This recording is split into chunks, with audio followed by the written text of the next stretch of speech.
नमस्ते कोनिचिवा welcome back to Max Nepal school. आज हामी जापानिज भाषाको N3 को वर्ड मिनिङ कोतोबा नो इमी भोकाबुलरी पढ्ने छौं। पार्ट 1 मा छौं। पार्ट 1 मा हामी 50 वटा वर्ड मिनिङहरु पढ्ने छौं नेपालीमा। आउनुहोस् सुरु गरौं। सबैभन्दा सुरुमा छ आ भनेको ओ आ भने जस्तै हो। यो एउटा एक्सप्रेसन हो। छक्क पर्दाखेरि ओ अथवा सरप्राइज हुँदाखेरि हुँदाखेरि एउटा युज गरिने आ भन्ने एउटा एक्सप्रेसन हो। अर्को हेरौं। आई भनेको लभ अथवा माया। आई लभ माया। आइसात्सु भनेको ग्रीटिंग्स अथवा सल्युटेसन। अभिवादनलाई आइसात्सु भनिन्छ। आइसात्सु अभिवादन। आइज्यौ भनेको लभ अथवा अफेक्सन भन्ने मिनिङ लाग्छ। माया अथवा स्नेह। माया स्नेहलाई आइज्यौ भनिन्छ। आइज्यौ माया स्नेह। आइजु भनेको साइन अथवा सिग्नल। हजुर, कुनै पनि कुराको साइन सिग्नल इशारालाई आइजु भनिन्छ। आइजु इशारा साइन सिग्नल। र पेज 2 मा जाउँ। पेज 2 मा छ आइसक्रिमु। आइसक्रिमु काताकानामा लेखिएको छ जसको मतलब हो आइसक्रिम। आइसुरु भनेको टु लभ अथवा माया गर्नु। आइसुरु टु लभ माया गर्नु। आइसुरु माया गर्नु। आइते भनेको कम्पानियन अथवा पार्टनर साथी भन्ने मिनिङ लाग्छ। आइते भनेको साथी। आइनिकु भनेको एउटा एक्सप्रेसन हो। अनफर्चुनेटली, सरी, बट जस्तै दुर्भाग्यवश, माफ गर्नुहोस्, तर भन्ने जस्ता मिनिङहरु लाग्छ। आइनिकु दुर्भाग्यवश। आइनिकु भनेको दुर्भाग्यवश। आइरन भनेको आइरन लुगामा लगाउने, कपडामा लगाउने आइरन, इलेक्ट्रिक आइरनलाई आइरन काताकानामा लेखिएको छ। अब पेज 3 मा जाउँ।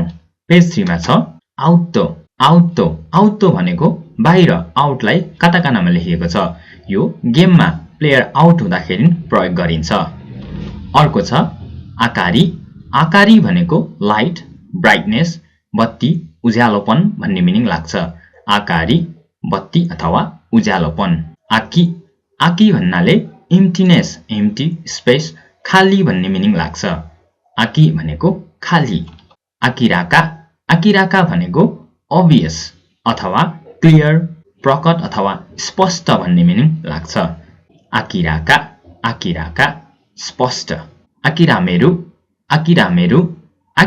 भनेको टु गिभ अप अथवा हरेस खानु, हार मान्नुलाई आकिरामेरु भनिन्छ।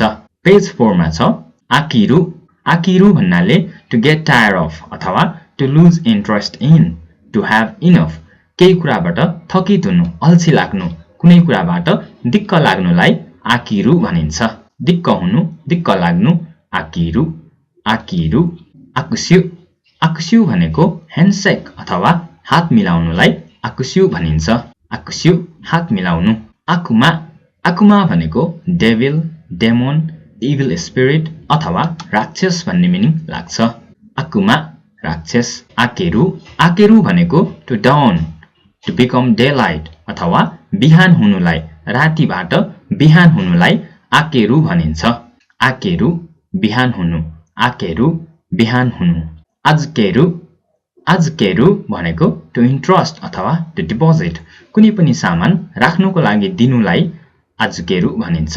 हजुर, कुनै पनि सामान राख्नुको लागि, केही बेर राख्नुको लागि बुझाउनुलाई आजकेरु भनिन्छ। आजकेरु राख्नुको लागि बुझाउनु। आजकेरु राख्नुको लागि बुझाउनु। पेज 5 मा जाउँ। आसे भनेको स्वेट, पर्सपिरेसन अथवा पसिनालाई आसे भनिन्छ। आसे भनेको पसिना।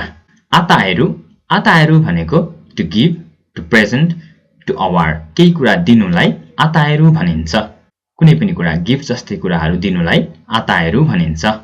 आताताखाई भनेको वार्म, माइल्ड, तातो भन्ने मिनिङ लाग्छ। यो छुँदाखेरि फिल गर्ने तातोलाई आताताखाई भनिन्छ। आताताखाई तातो। आतारी भन्नाले अराउन्ड, नियरबाई अथवा वरपर भन्ने मिनिङ लाग्छ। आतारी अराउन्ड, नियरबाई, वरपर। आतारी भनेको आफ्नो वरपर अथवा कसैको पनि वरपरलाई आतारी भनिन्छ। आतारु आतारु भन्नाले टु बी हिट अथवा टु बी सक्सेसफुल, जित्नु, सफल हुनु, निशानामा लाग्नु भन्ने जस्ता मिनिङहरू लाग्छ। आतारु जित्नु, लटरी जित्नुलाई पनि आतारु भनिन्छ। सफल हुनु, निशाना लाग्नु। पेज नम्बर 6 मा जाउँ। आच्चिकोच्ची आच्चिकोच्ची भनेको हियर एन्ड देयर अथवा यताउता भन्ने मिनिङ लाग्छ। आच्चिकोच्ची यताउता। आच्खाउ आच्खाउ भनेको to handle, to deal with अथवा टु ट्रिट। अझ भनौँ सामना गर्नुलाई आच्खाउ भनिन्छ। कुनै पनि कुराको सामना गर्नुलाई आच्खाउ भनिन्छ। आचुमारी आचुमारी भनेको ग्यादरिङ, मिटिङ, एसेम्ब्ली, कलेक्सन अथवा भेला हुनु भन्ने मिनिङ लाग्छ। आचुमारी भेला हुनु।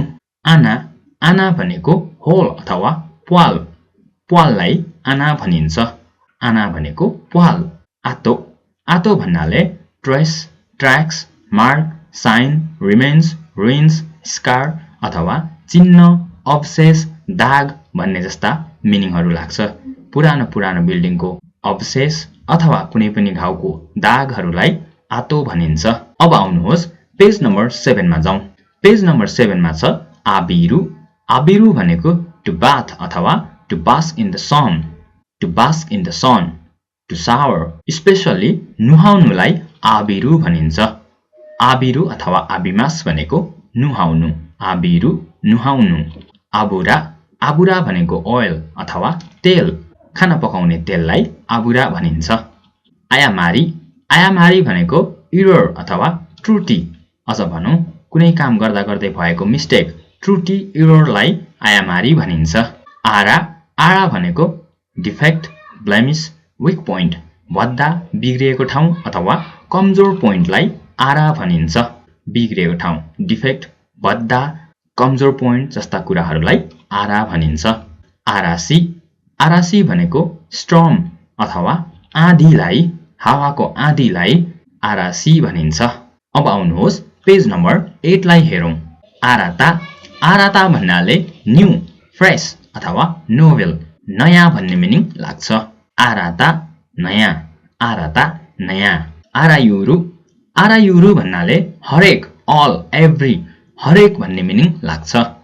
हजुर, हरेक भनेको आरायुरु, हरेक, अल, एभ्री, हरेक अथवा सबै। आरायुरु। आरावासु आरावासु भनेको आरावासुमा यो खान्जी आउँदाखेरि रिप्रेजेन्ट गर्नु, कुनै पनि कुरा रिप्रेजेन्ट गर्नु, प्रतिनिधित्व गर्नु, आफ्नो देशको, आफ्नो ठाउँको, आफ्नो कम्पनीको अथवा कुनै पनि कुराको प्रतिनिधित्व गर्नलाई आरावासु भनिन्छ। आरावासु प्रतिनिधित्व गर्नु। आरावासु आरावासु आरावासुको यो खान्जी आउँदा चाहिँ देखाउनु भन्ने मिनिङ लाग्छ। To show, to indicate, to display, to reveal. जनाउनु, देखाउनु, प्रकट गर्नु भन्ने जस्ता मिनिङहरू लाग्छ। आरावासु जनाउनु, देखाउनु, प्रकट गर्नु। आरु आरु भन्नाले टु बी अथवा टु ह्याभ, हुनु अथवा भएको। आरु हानासी भन्यो भने भएको कथा अथवा भएको कुरा भन्ने मिनिङ लाग्छ। आरु आरु भनेको भएको अथवा हुनु भन्ने मिनिङ लाग्छ। अब आउनुहोस् पेज 9 मा जाउँ। पेज 9 मा छ आरु। आरुमा यो खान्जी आउँदाखेरि अ सर्टेन अथवा सम, निश्चित, केही भन्ने जस्ता मिनिङहरू लाग्छ। आरु निश्चित, आरु केही। आरुइवा यसलाई आरुइहा भनिँदैन, यसलाई आरुइवा भनिन्छ। आरुइवा भन्नाले और, पोसिबली, वा अथवा भन्ने जस्ता मिनिङहरू लाग्छ। यसलाई ध्यान दिनुहोला, आरुइहा होइन आरुइवा। आरुइवा भनेको पोसिबली, और, वा अथवा भन्ने मिनिङ लाग्छ। आरुइवा और, पोसिबली, वा। आरुबामु आरुबामु भनेको एल्बम। हजुर, म्युजिकको, फोटोको एल्बमलाई आरुबामु भनिन्छ। म्युजिकको पनि एल्बम हुन्छ, फोटोको पनि एल्बम हुन्छ। त्यही एल्बमलाई चाहिँ यहाँ काताकानामा लेखिएको छ। आवा आवा भनेको बबल, फोम, फोमलाई आवा भनिन्छ। हजुर बबल्सलाई आवा भनिन्छ आवा बबल फर्म भन्ने मिनिङ लाग्छ आवासेरु आवासेरु आवासेरु भनेको to join together to face to unite अझ भनौं आम्ने सामने एकताबद्ध हुनुलाई आवासेरु भनिन्छ एकै ठाउँमा मिलाउनुलाई पनि आवासेरु भनिन्छ आवासेरु to join together to face to unite आम्ने सामने एकताबद्ध हुनु अब आउनुहोस् पेज 10 लाई हेरौं आवारे आवारे भनेको हेल्पलेस सरो ग्रीफ दयनीय दुःख भन्ने जस्ता मिनिङहरू लाग्छ हजुर आवारे हेल्पलेस सरो ग्रीफ दयनीय दुःख भन्ने जस्ता मिनिङहरू लाग्छ आवारे आवारे ध्यान दिनु होला अब अर्को हेरौं आन भन्नाले प्लान भन्ने मिनिङ लाग्छ सफिक्स मिनिङ अफ ड्राफ्ट अथवा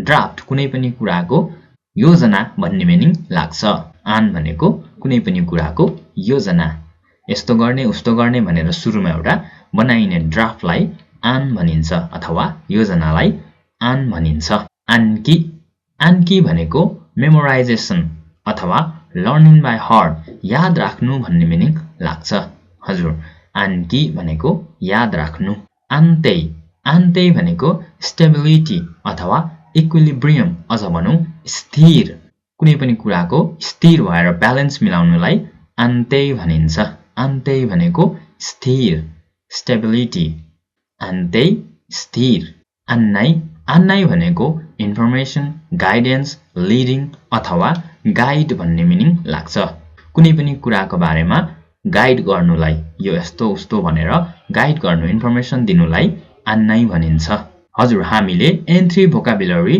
कोतोबानो इमीको पार्ट 1 मा 10 वटा पेजमा 5 वटा गरेर जम्मा 50 वटा वर्ड मिनिङहरू पढ्यौं यसैगरी हामी पार्ट 2 पार्ट 3 गर्दै 50 वटा वर्ड मिनिङ पढ्दै जानेछौं कृपया यो भिडियोलाई पज गर्दै कपी गर्दै खान्जी सहित N3 को वर्ड मिनिङहरू पढ्नु होला यो भिडियो पनि हेरिदिनु भएको र हाम्रो च्यानललाई धेरै माया गर्दिनु भएकोमा धेरै धन्यवाद छ तपाईहरुलाई आरिगातो गोजाइमास